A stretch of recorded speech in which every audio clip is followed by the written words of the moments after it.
Mr. Misty, I'm there for Can you save my heavy dirty soul? Can you save my heavy dirty soul? For me, can you save my heavy dirty soul? For me. What is going on, everybody? Today I'm going to be stripping the interior as a part 3 of this truck, of the drift truck. I don't know if you guys can see, but there isn't much left. But I have all these plastic things for the AC, and I don't know if you guys knew, but that plastic weighs a lot, and I need a lot of weight reduction in this truck.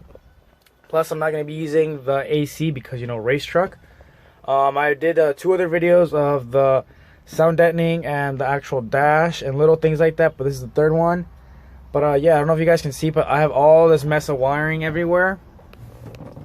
And yeah, I'm not really much of a fan of wiring everywhere. So I'm going to be cleaning all this mess up and taking that off, because for my plans in the future, I do need to rip all that wire off, because it'll be a lot easier to put, you know, a roll cage in here and just tidy up little things. And with wiring like that, it just makes it look more complicated.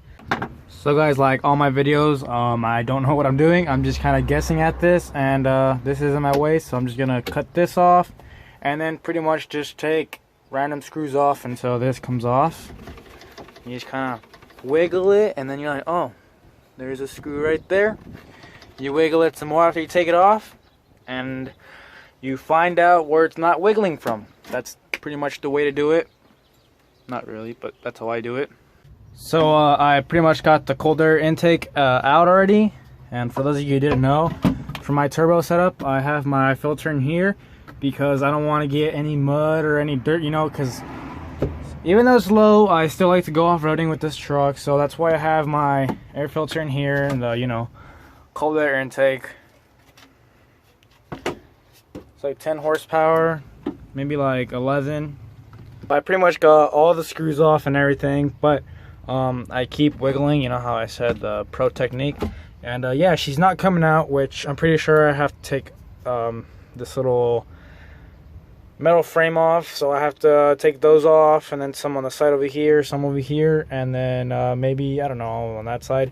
But yeah, I think I got to take this little frame off, and then hopefully she should pop off. And I think I'm also going to take this off, because, you know, if you're going to take the top off, might as well take everything, you know. It's going to give me a lot more room and more space to work with. So guys, I took the screws up there off, and then I took this little thing that should go like this off down here, so I can take the bottom off, because I didn't want to slide off with this little right there and right there. So yeah, got this off now. I got this middle part that sits right there off, and I had to remove my gauge cluster because I need to get this part back here, and it just makes it a lot easier because you get to see what you're actually doing, so you don't actually break stuff. So I'm sorry if the steering wheel is getting in the way, but yeah, I took the gauge cluster out so I can kind of see what I'm doing, because when you can't see something, you kind of just want to yank on it and then stuff breaks. And I'm trying to take as much as I can off this, of this off without breaking it. So I'm doing pretty good so far. I haven't really broken anything yet, but yeah, just that, and then I think I might be done. Actually, no, I think I might need to take that off. I still don't know, but yeah, slowly making my way. So guys, I don't know how well you guys can see, but I pretty much got a lot of this off. Fucking mosquito. I couldn't get that off. I think I'm gonna have to take that little plate on top off, or maybe take this bar off and then take that off. But pretty much I just have that heater core and then this. But I'll probably get to the heater core not tomorrow, because I don't know if you can see, this truck still has working AC. Well, not cold AC, but it has the heated core, and I'll just show you guys.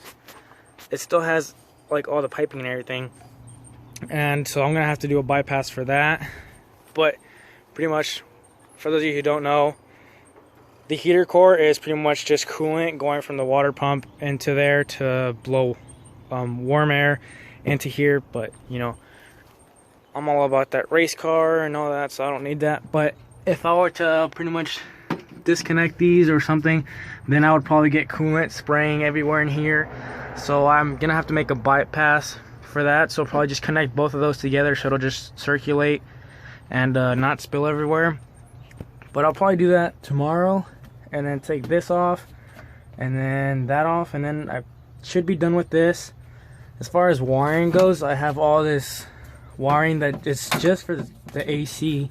So I know I said I was gonna clean up some of the wiring, but now I have more wiring. But I'll probably tuck that behind the dash or something, because I don't really know a lot about electronics and all that, so I don't really want to mess with that and you know, cause the ECU to trip, even though it probably won't happen. But I still just don't want to get into that, so I'm just gonna probably tuck that and zip tie it to the firewall something, and then yeah, I'll catch you guys tomorrow.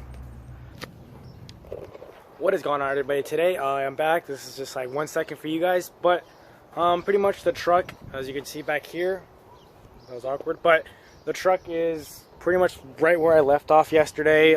Today's agenda is just take that off, the heater core and this box off, but I can't take this off. I took as much of it, like all the bolts off, but I can't take it off because these lines are connected.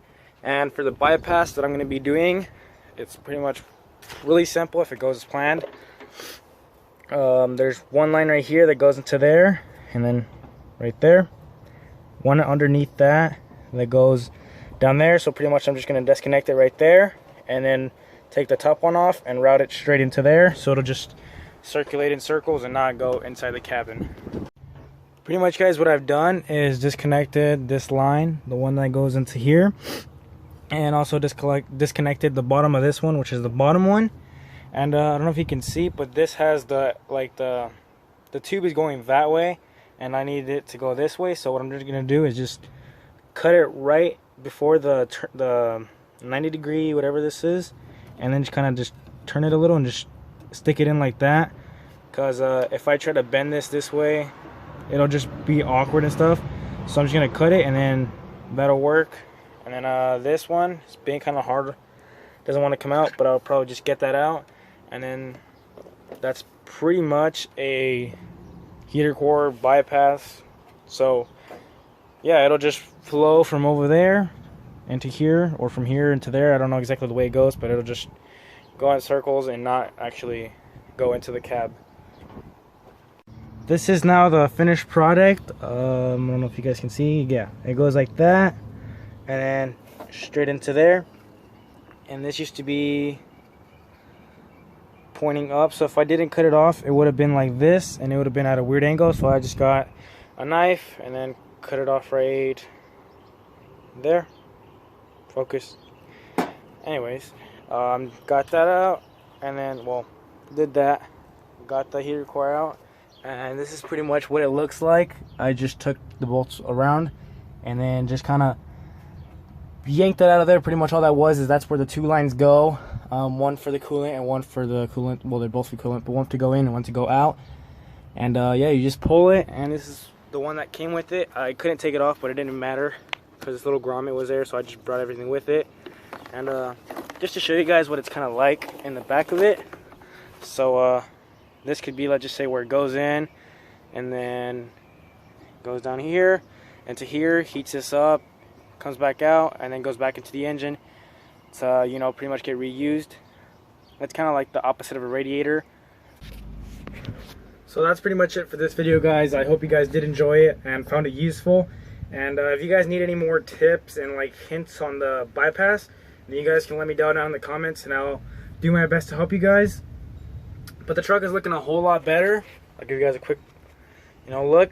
I got all that space to work with, and not only do I have all that space to work with, it just, in your mind, when you see more space, you like think of more things you can do. Because before I would see all this crowd and I was like, dang, like, you know, a roll cage is gonna have to be super tight and everything. And now that I took all that off, I'm like, well, I have all this space to work with. Like, that's, you know, it just kind of opens up your mind a little. And I got the speakers out, and I cleaned up as much of the wiring I could. All the wiring you see is for the That's for the AC. Like I said, I don't want to mess with that, cut that. This is for my gauge cluster, and the only wiring that I have right now is just that right there, which is for my light bar, and then my fuse box, which is hanging, which is not good. And then obviously my cable to my battery. But that's pretty much it. I took the steering wheel off so I could have, you know, more space to go down under there and upside down and do all that. But yeah, I'll see you guys in the next video.